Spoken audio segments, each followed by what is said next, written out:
semaine d'infos dans le Grand Lille. 7 jours, 7 minutes.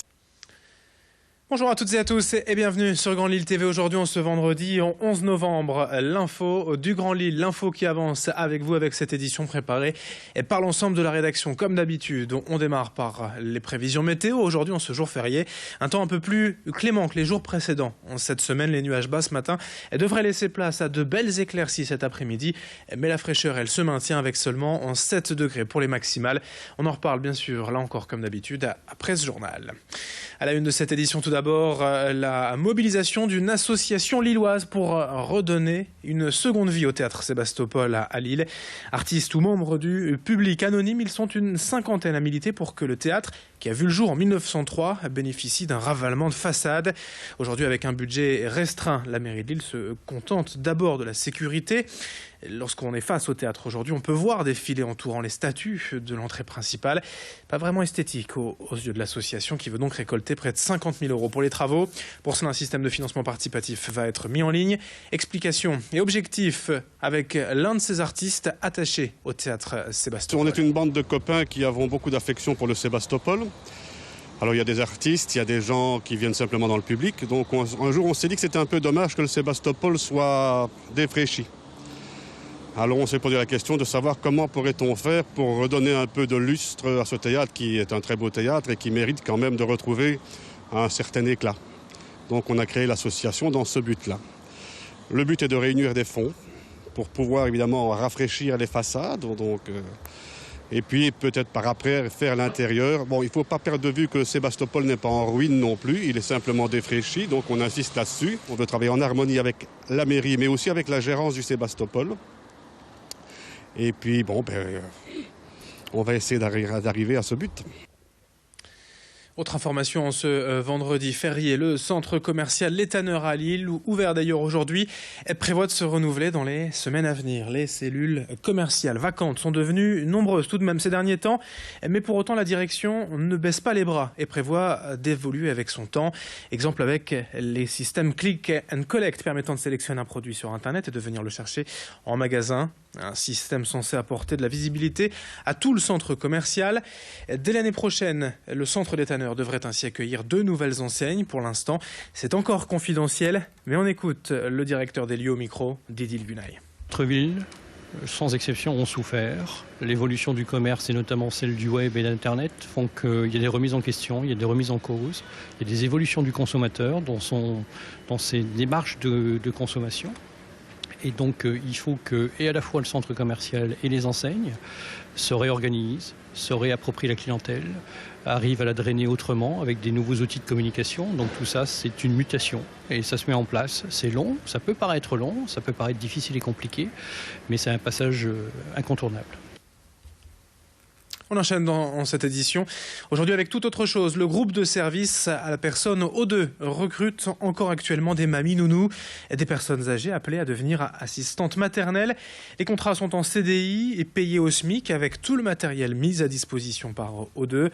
Le contrat de l'entreprise est simple en fait. Aujourd'hui, les retraités souffrent parfois de revenus précaires, mais ont du temps à consacrer aux autres, notamment aux enfants. Et pour beaucoup, une grand-mère semble aussi plus rassurante qu'une étudiante sans expérience. Le groupe compte déjà près de 600 mamies nounous en France, mais seulement une dizaine dans la région, alors que les familles sont de plus en plus demandeuses. Alison Pelotier a rencontré pour nous le responsable de l'agence O2 à Lille à propos de ce nouveau service en développement. Au niveau des mamies nounous, ça va être un profil plutôt rassurant. Pour les familles qui sont un petit peu isolées, qui arrivent seules là dans le Nord, elles vont plus demander ces profils-là qui s'engagent vraiment sur le long terme. Donc c'est une demande qu'on a de plus en plus, d'où notre recherche aussi intensive pour la rentrée de septembre. L'avantage des mamies nounous, c'est qu'elles vont vraiment s'engager sur du long terme, sur 2 ans, 3 ans, voire 4 ans. Là, par exemple, sur mon agence, j'ai une mamie nounou qui est chez nous depuis 6 ans avec la même famille.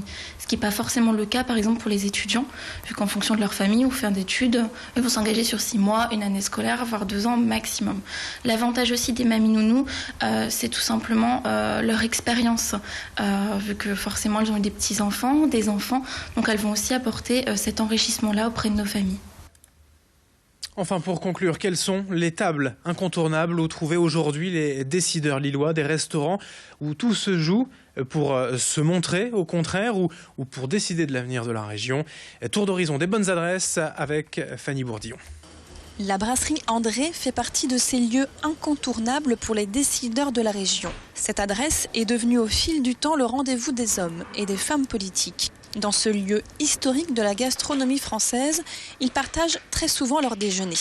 Des décisions importantes sont-elles prises entre un verre de vin raffiné et un plat gourmand? Je ne suis pas certain que ce soit l'endroit privilégié pour prendre des décisions et certainement pas l'endroit privilégié pour faire un repas caché. Voilà. Il n'y a pas de petit salon, on voit tout le monde à la brasserie André. Les décisions, je ne suis pas certain qu'elles se prennent à la brasserie André. Bon, encore une fois, moi je ne suis pas assis avec mes clients, donc peut-être qu'il y en a que des décisions se sont prises. Autre lieu, autre ambiance, le Melting Pot, un restaurant moderne situé en plein cœur de Lille. Dans un registre plus intime et moins conventionnel, il accueille des avocats de renommée, des grands chefs d'entreprise et des personnalités politiques de tous bords dans la plus grande discrétion. Après, nous, on ne connaît pas tellement cette clientèle. C'est plus certains clients un peu haut de gamme avec qui on a sympathisé, qui nous a remarqué. Tiens, vous avez vu, c'est le grand patron de ci, c'est le grand directeur de telle banque, machin. Bon, c'est vrai que nous, on ne fait pas attention. Maintenant, on les reconnaît, on les connaît. C'est une clientèle qui est habituée. Les lieux se suivent, mais ne se ressemblent pas. Ici, à Entreprises et Cités, les échanges sont directs. Ce lieu a été conçu pour réunir à la fois le MEDEF régional, des lieux de réflexion stratégique, des syndicats et des experts, le gratin des décideurs. Dans ce vaste complexe économique situé à Marcq-en-Barœul, aussi apprécié des dirigeants que méconnu du grand public, beaucoup de décisions politiques, économiques et sociales sont prises. Ça peut être du financement, ça peut être de l'accompagnement, ça peut être des problématiques juridiques, c'est les problématiques du handicap, c'est des nouvelles formes de travail, c'est aussi des ateliers de réflexion sur les postures managériales, sur le management, sur les relations avec les institutions. Tout ce type de manifestation se déroule ici. Le manoir à Marcq-en-Barœul, la laiterie à Lambersart et le loft 122 à Roubaix font partie de ces adresses appréciées par les personnes influentes de la région. Tout comme les restaurants des golfs de la métropole et les loges VIP du stade Pierre-Mauroy. Anecdote, Gérard Mullier, fondateur du groupe Auchan, aime inviter ses cadres dirigeants dans l'une de ses enseignes, Flunch.